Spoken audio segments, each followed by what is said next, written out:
तीन कटिंग. लेखिका माधवी भट. भाग पहिला.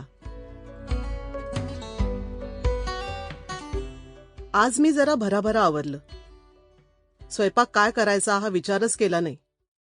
मनात आलं ते रांधून ठेवलं. तेवढ्यात फोन वाजला. कोणता तरी नवाच नंबर दिसला. Missed call. जोवर नंबर कुणाचा आहे कळत नाही तोवर कॉलबॅक तरी कसा करायचा म्हणून गप्प बसले.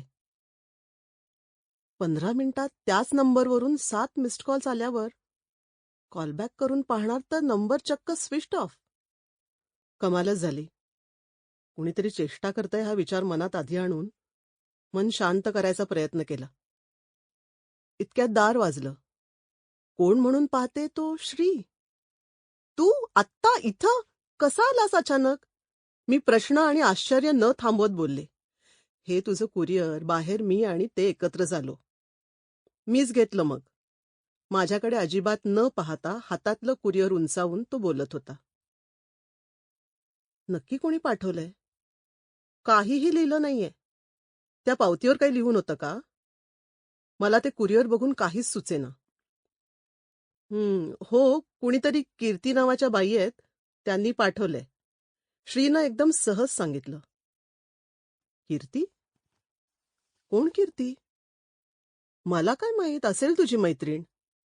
श्रीच्या आवाजात तोच बेदरकारपणा होता. श्री, तुझं काम झालं असेल तर प्लीज 2 मिनिटं माझ्याशी नीट बोलशील का? मी विनंती करते. माझा आवाज कदाचित चिडका ऐकू आला असावा.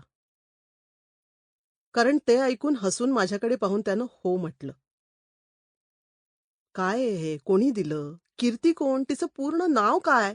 त्या पावतीवर तिचा फोन नंबर वगैरे काही होता का? काहीतरी सांग प्लीज. त्या पावतीवर फक्त कीर्ती लिहिलं होतं. नंबर, आडनाव नाही. आणि तू हे एकदा उघडून तर बघ. कदाचित यात काही पत्रबित्र असेल. नाहीतर या कुरिअरवाल्याकडे जाऊन चौकशी करून येऊ. हायपर होऊ नको. श्रीनं माझी समजूत काढली. मी लगबगीनं पाकिट काढलं. त्यात एक जुनी डायरी होती. ओळखीची वाटली. पहिल्या पानावर लिहिलं होतं, प्रिय कीर्तीस, खूप लिहायला. तुझी मीनू. ते वाचून मी ताडकन उठून बसले. ही तर माझी कीर्ती. इतक्या दिवसांनी हिनं मला कसं शोधून काढलं? डायरी का पाठवली? स्वतः का निघाली? Sample complete. Ready to continue?